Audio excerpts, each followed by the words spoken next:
Chapter 5. Now Haggai the prophet and Zechariah the prophet, a descendant of Iddo, prophesied to the Jews in Judah and Jerusalem in the name of God of Israel, who was over them. Then Zerubbabel, son of Shealtiel, and Jeshua, son of Jozadak, set to work to rebuild the house of God in Jerusalem, and the prophets of God were with them, helping them. At that time, Tattenai, governor of Trans-Euphrates, and Shethar-Bozenai and their associates went to them and asked, "Who authorized you to rebuild this temple and restore this structure?" They also asked, "What are the names of the men constructing this building?" But the eye of their God was watching over the elders of the Jews, and they were not stopped until a report could go to Darius and his written reply be received. This is a copy of the letter that Tattenai, governor of Trans-Euphrates, and Shethar-Bozenai and their associates, the officials of Trans-Euphrates, sent to King Darius. The report they sent him read as follows. To King Darius, cordial greetings. The king should know that we went to the district of Judah, to the temple of the great God. The people are building it with large stones and placing the timbers in the walls. The work is being carried on with diligence and is making rapid progress under their direction. We questioned the elders and asked them, "Who authorized you to rebuild this temple and restore this structure?" We also asked them their names, so that we could write down the names of their leaders for your information. This is the answer they gave us. "We are the servants of the God of heaven and earth, and we are rebuilding the temple that was built many years ago, one that a great king of Israel built and finished.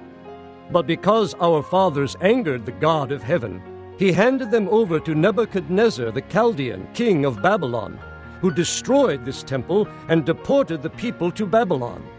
However, in the first year of Cyrus, king of Babylon, King Cyrus issued a decree to rebuild this house of God. He even removed from the temple of Babylon the gold and silver articles of the house of God, which Nebuchadnezzar had taken from the temple in Jerusalem and brought to the temple in Babylon. Then King Cyrus gave them to a man named Sheshbazzar, whom he had appointed governor. And he told him, "Take these articles and go and deposit them in the temple in Jerusalem, and rebuild the house of God on its site." So this Sheshbazzar came and laid the foundations of the house of God in Jerusalem. From that day to the present, it has been under construction, but is not yet finished. Now if it pleases the king, let a search be made in the royal archives of Babylon, to see if King Cyrus did in fact issue a decree to rebuild this house of God in Jerusalem. Then let the king send us his decision in this matter. Chapter 6. King Darius then issued an order, and they searched in the archives stored in the treasury at Babylon. A scroll was found in the citadel of Ecbatana, in the province of Media, and this was written on it. Memorandum. In the first year of King Cyrus, the king issued a decree concerning the temple of God in Jerusalem. Let the temple be rebuilt as a place to present sacrifices, and let its foundations be laid. It is to be 90 feet high and 90 feet wide, with 3 courses of large stones and 1 of timbers. The costs are to be paid by the royal treasury. Also, the gold and silver articles of the house of God, which Nebuchadnezzar took from the temple in Jerusalem and brought to Babylon, are to be returned to their places in the temple in Jerusalem. They are to be deposited in the house of God. Now then, Tattenai, governor of Trans-Euphrates, and Shethar-Bozenai and you, their fellow officials of that province, stay away from there. Do not interfere with the work on this temple of God. Let the governor of the Jews and the Jewish elders rebuild this house of God on its site. Moreover, I hereby decree what you are to do for these elders of the Jews in the construction of this house of God. The expenses of these men are to be fully paid out of the royal treasury, from the revenues of Trans-Euphrates, so that the work will not stop. Whatever is needed, young bulls, rams, male lambs for burnt offerings to the God of heaven, and wheat, salt, wine, and oil, as requested by the priests in Jerusalem, must be given them daily without fail, so that they may offer sacrifices pleasing to the God of heaven, and pray for the well-being of the king and his sons. Furthermore, I decree that if anyone changes this edict, a beam is to be pulled from his house, and he is to be lifted up and impaled on it. And for this crime his house is to be made a pile of rubble. May God, who has caused his name to dwell there, overthrow any king or people who lifts a hand to change this decree or to destroy this temple in Jerusalem. I, Darius, have decreed it. Let it be carried out with diligence."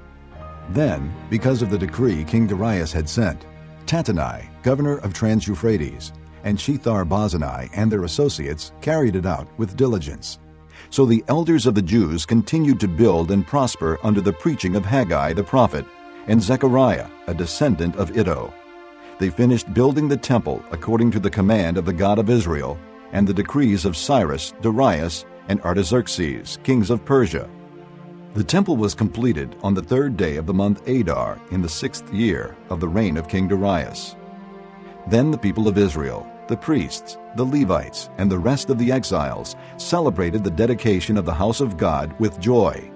For the dedication of this house of God, they offered 100 bulls, 200 rams, 400 male lambs, and, as a sin offering for all Israel, 12 male goats, one for each of the tribes of Israel. And they installed the priests in their divisions and the Levites in their groups for the service of God at Jerusalem, according to what is written in the book of Moses. On the 14th day of the 1st month, the exiles celebrated the Passover. The priests and Levites had purified themselves and were all ceremonially clean. The Levites slaughtered the Passover lamb for all the exiles, for their brothers the priests, and for themselves. So the Israelites who had returned from the exile ate it, together with all who had separated themselves from the unclean practices of their Gentile neighbors, in order to seek the Lord, the God of Israel. For 7 days they celebrated with joy the feast of unleavened bread, because the Lord had filled them with joy by changing the attitude of the king of Assyria, so that he assisted them in the work on the house of God, the God of Israel. Haggai, chapter 1. In the 2nd year of King Darius, on the 1st day of the 6th month, the word of the Lord came through the prophet Haggai to Zerubbabel, son of Shealtiel, governor of Judah, and to Joshua, son of Jehozadak, the high priest. This is what the Lord Almighty says. These people say, "The time has not yet come for the Lord's house to be built." Then the word of the Lord came through the prophet Haggai. Is it a time for you yourselves to be living in your paneled houses while this house remains a ruin? Now this is what the Lord Almighty says. Give careful thought to your ways. You have planted much, but have harvested little. You eat, but never have enough. You drink, but never have your fill. You put on clothes, but are not warm. You earn wages, only to put them in a purse with holes in it. This is what the Lord Almighty says. Give careful thought to your ways. Go up into the mountains and bring down timber and build the house, so that I may take pleasure in it and be honored, says the Lord. You expected much, but see, it turned out to be little. What you brought home, I blew away. Why? Declares the Lord Almighty. Because of my house, which remains a ruin, while each of you is busy with his own house. Therefore, because of you the heavens have withheld their dew, and the earth its crops. I called for a drought on the fields and the mountains, on the grain, the new wine, the oil, and whatever the ground produces, on men and cattle, and on the labor of your hands. Then Zerubbabel, son of Shealtiel, Joshua, son of Jehozadak, the high priest, and the whole remnant of the people obeyed the voice of the Lord their God and the message of the prophet Haggai, because the Lord their God had sent him. And the people feared the Lord. Then Haggai, the Lord's messenger, gave this message of the Lord to the people. I am with you, declares the Lord. So the Lord stirred up the spirit of Zerubbabel, son of Shealtiel, governor of Judah, and the spirit of Joshua, son of Jehozadak, the high priest, and the spirit of the whole remnant of the people. They came and began to work on the house of the Lord Almighty their God, on the 24th day of the 6th month in the 2nd year of King Darius. Chapter 2. On the 21st day of the 7th month, the word of the Lord came through the prophet Haggai. Speak to Zerubbabel, son of Shealtiel, governor of Judah, to Joshua, son of Jehozadak, the high priest, and to the remnant of the people. Ask them, who of you is left who saw this house in its former glory? How does it look to you now? Does it not seem to you like nothing? But now be strong, O Zerubbabel, declares the Lord. Be strong, O Joshua, son of Jehozadak, the high priest. Be strong, all you people of the land, declares the Lord, and work. For I am with you, declares the Lord Almighty. This is what I covenanted with you when you came out of Egypt. and my spirit remains among you. Do not fear. This is what the Lord Almighty says. In a little while I will once more shake the heavens and the earth, the sea and the dry land. I will shake all nations, and the desired of all nations will come, and I will fill this house with glory, says the Lord Almighty. The silver is mine, and the gold is mine, declares the Lord Almighty. The glory of this present house will be greater than the glory of the former house, says the Lord Almighty. And in this place I will grant peace, declares the Lord Almighty. On the 24th day of the 9th month, in the 2nd year of Darius, the word of the Lord came to the prophet Haggai. This is what the Lord Almighty says. Ask the priests what the law says. If a person carries consecrated meat in the fold of his garment, and that fold touches some bread or stew, some wine, oil, or other food, does it become consecrated? The priests answered, No.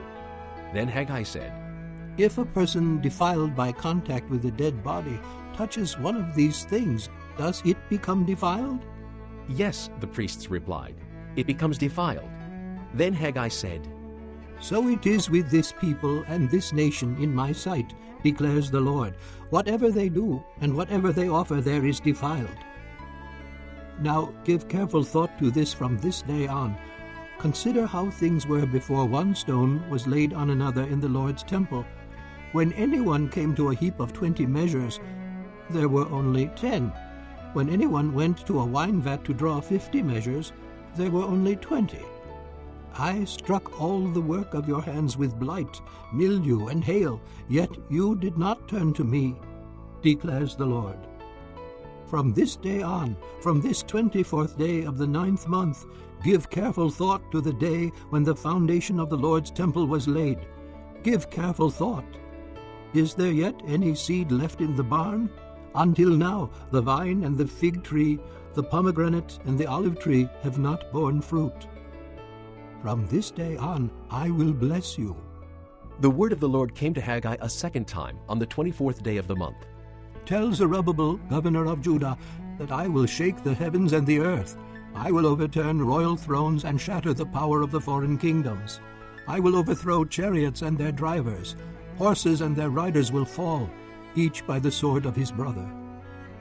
On that day, declares the Lord Almighty, I will take you, my servant Zerubbabel, son of Shealtiel, declares the Lord, and I will make you like my signet ring, for I have chosen you, declares the Lord Almighty.